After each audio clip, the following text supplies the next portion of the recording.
Mandi da Ghidina Folk.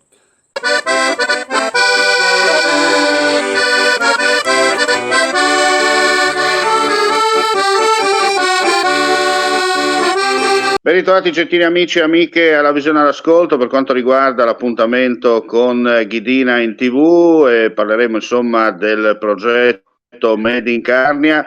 Già collegato anche Giuseppe Quattrin insieme ai Ghidina Folk, Valentino e Alessandra, già pronti in postazione. Avremo anche una sorpresa nel corso di questa trasmissione perché avremo anche una finestra informativa dedicata allo sport, al biathlon in particolare, ma non vi sveliamo ancora non vi diciamo altro, insomma, restate con noi perché avremo veramente una bella sorpresa per gli amanti di questo sport, ma degli sport invernali in generale. Allora, ben ritrovato Valentino, come siamo? Buonasera, benone, benone. Bene, e Alessandra com'è? Bene, dai.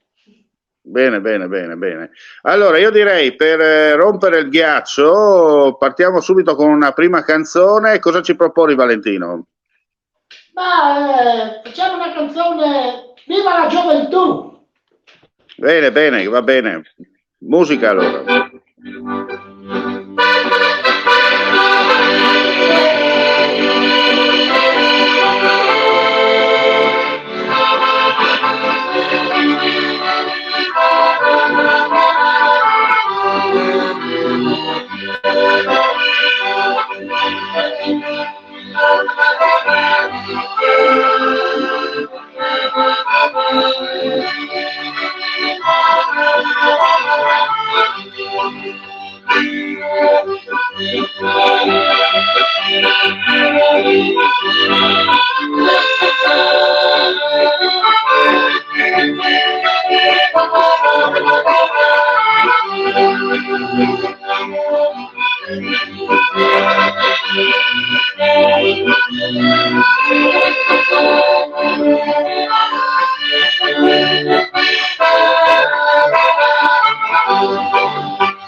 Bene, bene, bene, complimenti a Valentino e Alessandra. Allora, Giuseppe, io vedo già in preview collegato con noi Fabio Cappellari, al quale tra poco lo faremo introdurre all'interno della nostra trasmissione, però prima però ti passo la parola a te per fare un po' una spoilerata per quanto riguarda Made in Carnia, no? Perché ribadiamo che questo è un progetto non solo editoriale, ma è un progetto anche, diciamo così, economico, commerciale, usando un sistema nuovo per quanto riguarda poi i prodotti che si potranno promuovere attraverso Made in Carnia per la cosiddetta vendita diretta, tra parentesi, a chilometro zero virtuale. È così, Giuseppe? Esatto. Sì. Allora, intanto introduciamo un attimo step by step. Ogni venerdì siamo pronti ormai comunque per il lancio. Mercoledì abbiamo fatto uno degli ultimi incontri commerciali e anche con le amministrazioni per iniziare a vedere di introdurre in tutti i comuni, quindi non dando spazio a ogni comune e non tralasciando nessuno, quindi dal più piccolo al più grande. E come dicevi te, non è solo una questione di comunicazione, di editoria, quindi di trasmissioni o altro, è proprio una questione di voler partire con un progetto a 360 gradi, quindi andremo Certo. nelle aziende, andremo nei negozi, andremo soprattutto con le amministrazioni comunali, che saranno loro che hanno ampia voce in capitolo, e andremo con la parte di prodotti, come ho detto prima. Sono già i primi inserzionisti che si sono integrati già alla piattaforma che c'era già, e quindi step by step seguiteci, perché con primi di novembre adesso è tutto tarato, quindi verranno attivati anche i pagamenti online e tutto per poter acquistare finalmente. Ecco, come ha detto insomma Giuseppe, giustamente siamo ancora in fase sperimentale, però la fase diciamo operativa è già operativa, mi scuso per il gioco di parole. Vedo già collegato con noi anche Fabio Cappellari, al quale do la più cordiale benvenuto, e gli dico soltanto di riattaccare il microfono perché altrimenti non ti sentiamo. Perfetto, adesso sei anche in onda, anche in audio. Ben ritrovato Fabio. Buonasera a tutti. Eccoci, allora Fabio, velocemente, prima di passare di nuovo la parola ai Ghidina Folk per un secondo passaggio per quanto riguarda la musica, vogliamo un attimo conoscerti bene per quei pochi che non sanno chi sei.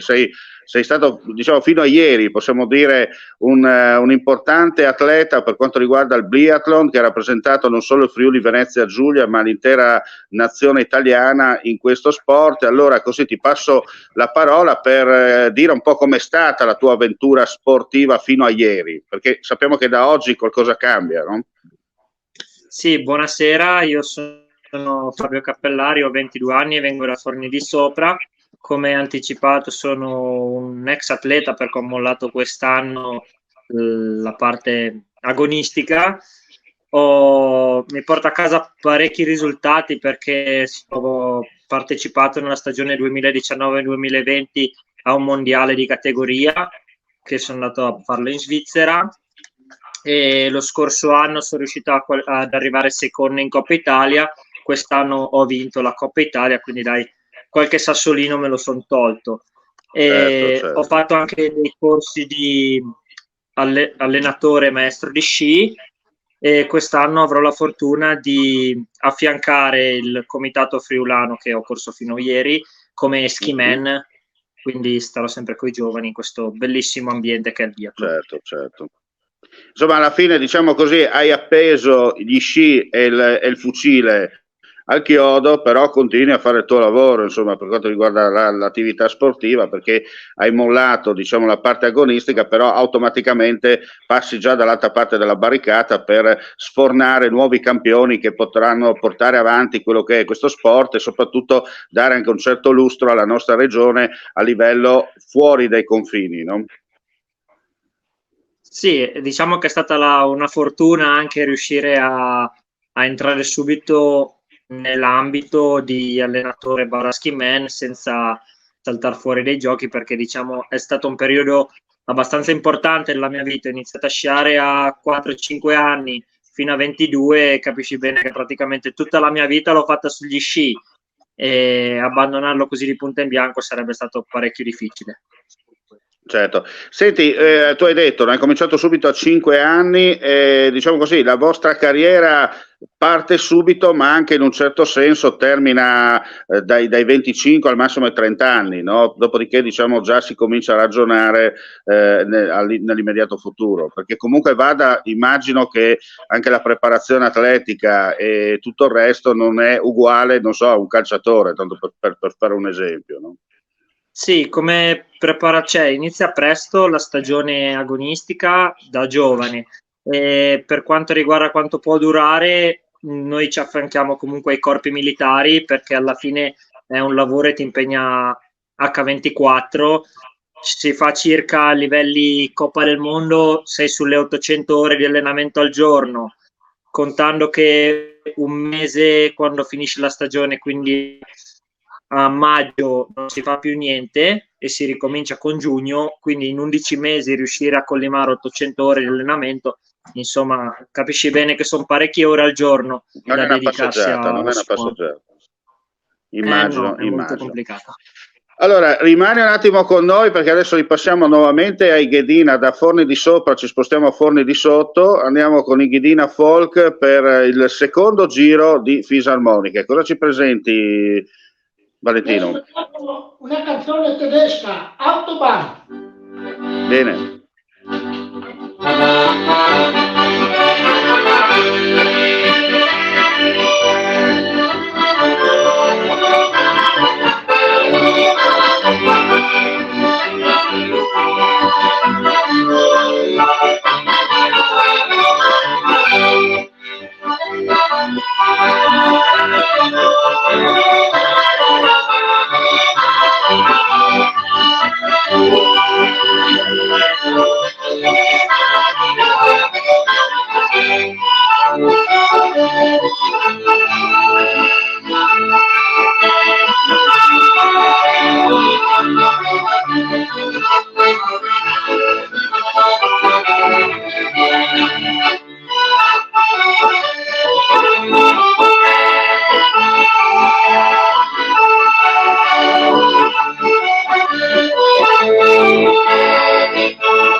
Bene. Complimenti come sempre. Ricordiamo che stiamo trasmettendo dal vivo e dunque non ci sono sottofondi musicali pre-registrati per far più bella la trasmissione. Proprio noi abbiamo obbligato Ghedina insieme a Valentino, insieme alla figlia Alessandra, insomma, di suonare rigorosamente dal vivo e senza trucco e senza inganno. Torniamo al nostro ospite. Allora, Fabio, volevo chiederti, insomma, tu hai praticato fino a ieri, abbiamo detto, il biathlon. Il biathlon è una via di mezzo fra lo sci di fondo e soprattutto poi c'è la parte più delicata che è quello dell'uso della carabina, no? Dunque devi saper fare sia lo sci ma sapere anche sparare bene, no? Esatto, praticamente si svolge in dei circuiti discretamente corti, perché ad esempio i maschi al massimo girano su un anello di 4 km, che è la gara individuale, la più lunga.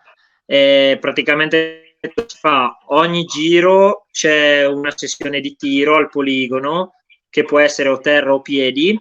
Il bersaglio da terra è di circa 4,5 cm di diametro, quello da piedi di 11,5. Si spari a 50 metri e non hai cannocchiali, cioè la vista, non hai lenti di ingrandimento per vedere meglio il bersaglio, certo. diciamo. Devi avere l'occhio, insomma, dai, tanto per vedere. Esatto, devi avere l'occhio, insomma, e non è facile. Quando arrivi con 180 battiti al poligono è molto complicato riuscire a combinare tutto, precisione, Chiaro. respiro e tutto. Pensate che in Coppa del Mondo riescono a sparare 5 colpi in 20 secondi, cioè sono tempi veramente velocissimi e rapidi. Ecco, poi se commettete un errore c'è una specie di percorso in parte, no, dove sei obbligato a fare una sorta di giro in base agli errori che fai dal poligono, no?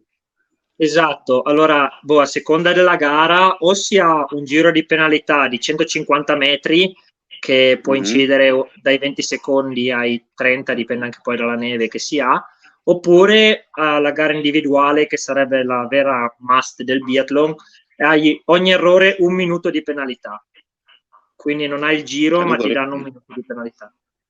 E lì si fa ancora più dura, no? Come si dice in questi casi. Lì si vede proprio il vero biatleta, perché deve essere sia molto bravo al tiro di precisione che anche essere forte sugli sci, perché sì.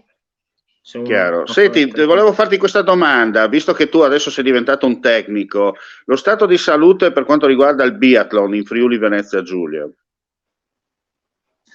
Allora, in Friuli Venezia Giulia siamo riusciti a coltivare molti giovani e lo stiamo facendo tuttora. Basta guardare ad esempio la squadra juniores italiana, che ha ben, sembra, 5 o 6 ragazzi friulani all'interno su 8 maschi e 8 femmine, quindi su 16 sono 5-6 friulani, è abbastanza. Come considerando i piani più alti come Coppa del Mondo, anche lì abbiamo come ragazze abbiamo Lisa Vittozzi e Sara Scattolo, che Sara Scattolo è molto giovane, Lisa Vittozzi è un po' più affermata, e come maschi invece abbiamo Cappellari Daniele, che sarebbe mio fratello, Daniele Fauner, che è sappadino, che se la stanno giocando molto bene, e anche Nicola Romanini, che è figlia dell'allenatore Mirko Romanini. Per quanto riguarda invece i campi di allenamento, come siete messi?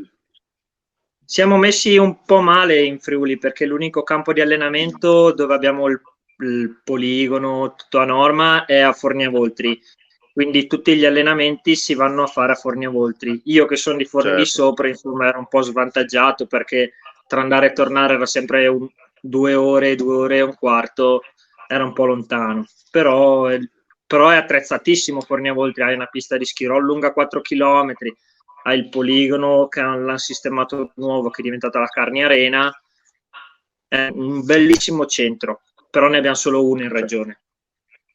Beh, speriamo insomma che tra qualche anno insomma di vedere magari anche uno nella zona tua, no? Magari un anello nell'area del Varmost, tanto per citare un posto.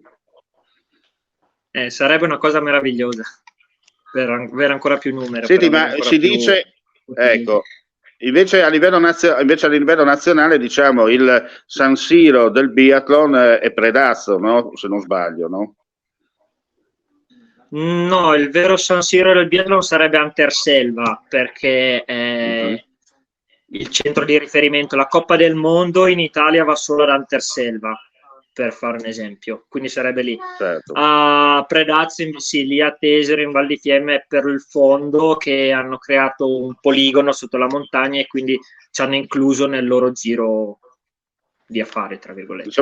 Diciamo che a Predazzo vai a fare diciamo così, vai a limare quello che è la parte dello sci da fondo, mentre poi quando vai a Anterselva lì serve proprio per essere completo a 360 gradi, magari concorrere, come hai detto tu prima, con la nazionale, gli europei, i mondiali e alle imminenti Olimpiadi del 2026. Avete domande per caso anche voi da fare al nostro ospite? Io lo stavo facendo uno, l'ha già citata lui, che in famiglia non è l'unico, ma c'è il fratello che è nazionale, Daniele, quindi non è l'unico della famiglia, professionista sicuramente, ma non è l'unico biatleta della famiglia, insomma, quindi ha seminato bene il fratello, c'è anche il fratello più piccolo, ha fatto i suoi successi, ha avuto i suoi successi in campo, insomma. Bene, diciamo che è merito del fratello. Scusa, è merito del fratello che io ho avuto anche questi risultati, che è sempre stato a spronarmi dietro e a spingere. Bene. I Ghidina Boys invece volevo fare una domanda, oppure cosa ci propongono? Noi facciamo i nostri complimenti e in bocca al lupo. Grazie. Bene, allora, cosa ci proponi, Valentino? Facciamo la Mariutte. La Mariutte, dai. La Carnia. Bene, bene.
E questa era Mariut suonata dai Ghidina Folk. Torniamo a Fabio, che approfitto della sua presenza. Ecco, ricordiamo che il biathlon non si fa solo nella parte della stagione invernale, ma si fa anche durante la stagione estiva, no? Sì, diciamo che come allenamento è più importante l'allenamento estivo rispetto a quello invernale. La forma dell'atleta, i volumi di allenamento maggiori si fanno durante la parte estiva. Dopo, quando arriva ottobre-novembre, si va in una fase di, tra virgolette, mantenimento della forma fatta prima. Abbiamo una, tra virgolette, sfortuna che come nazione non abbiamo un circuito di ski roll, biathlon fatto sugli ski roll, che sarebbero degli sci piccoli con delle rotelle. Invece questo qua si trova ad esempio in Germania, hanno questi circuiti più estivi per fare gare estive, insomma. Ecco, so che anche i tuoi, diciamo, ex colleghi, spesso, vedendo anche la pagina sportiva, d'estate si vedono nostri connazionali, tuoi colleghi, insomma, impegnati in queste gare, come hai detto tu, magari non in Italia, ma in Germania o Austria, dove magari sono più organizzati anche per proseguire, no, la stagione. Poi, ripeto, questo sicuramente serve anche per fare un po' di promozione, no, allo stesso biathlon. Sì, molte gare le usano anche appunto come cosa promozionale, come ambito promozionale. Ad esempio Martin Fourcade, che era un grandissimo atleta francese, c'è in Francia, adesso non mi ricordo bene dove, fanno la gara a suo nome, cioè quella gara lì ti trovi per correre, organizzata non da lui, ma insomma col suo nome. In Germania c'è un'altra gara dove entrano in uno stadio da calcio, hanno fatto un questo però in inverno, hanno fatto un poligono all'interno dello stadio da calcio ed è famosissima quella gara. Una volta l'hanno vinta anche Dorothea Virer e Luca Sofer.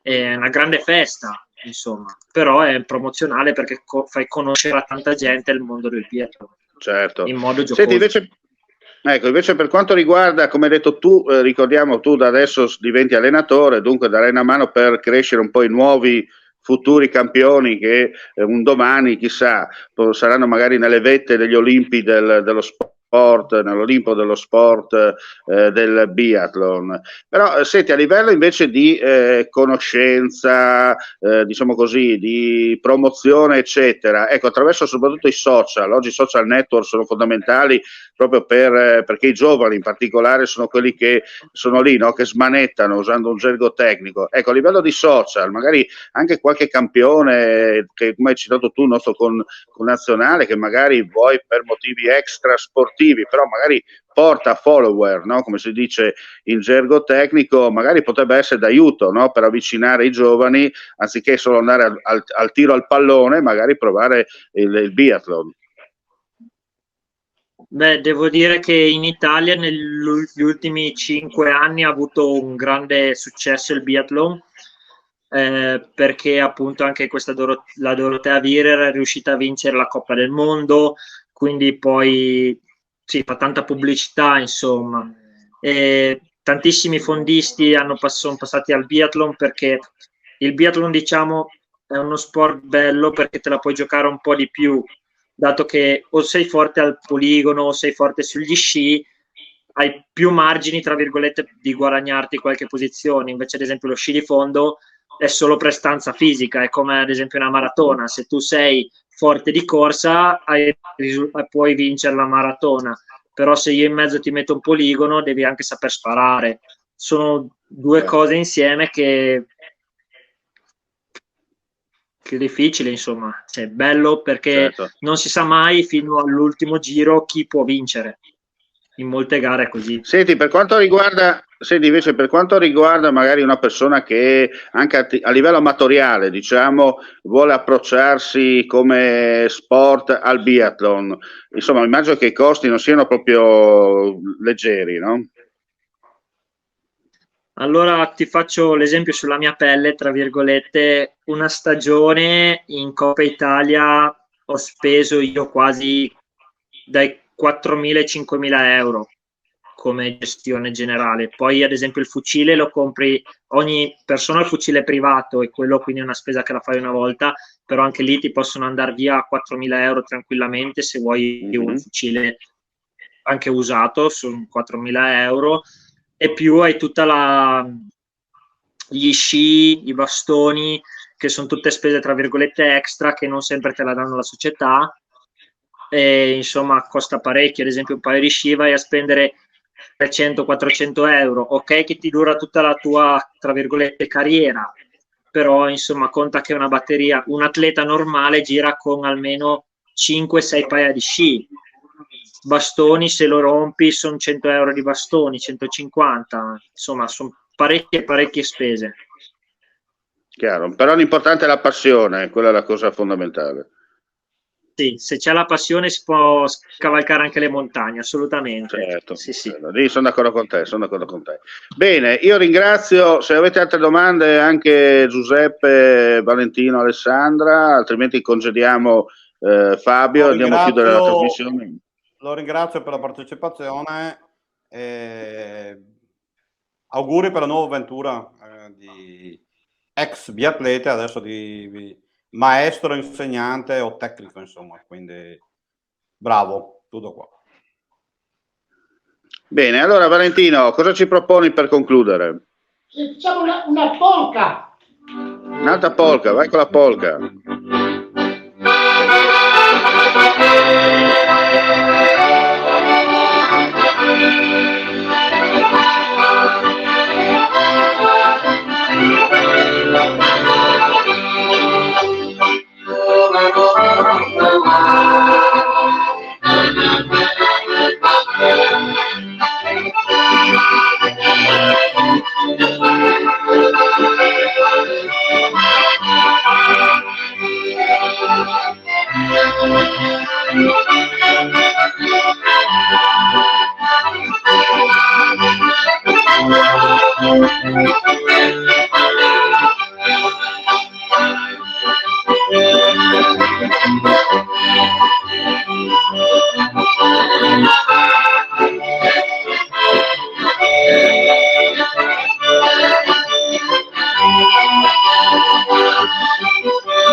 Bene, bene, con questo finale chiudiamo qui la puntata di Ghidina in TV, aria di Carnia, sapori di folk. Grazie a Fabio Cappellari che ha partecipato come ospite alla nostra trasmissione. E non resta che ringraziarvi, gentili amici e amiche, alla visione e all'ascolto. Vi diamo appuntamento sabato prossimo, stessa rete, stessa ora, e come si dice nella lontana provincia dell'impero, Mandi, e alla prossima.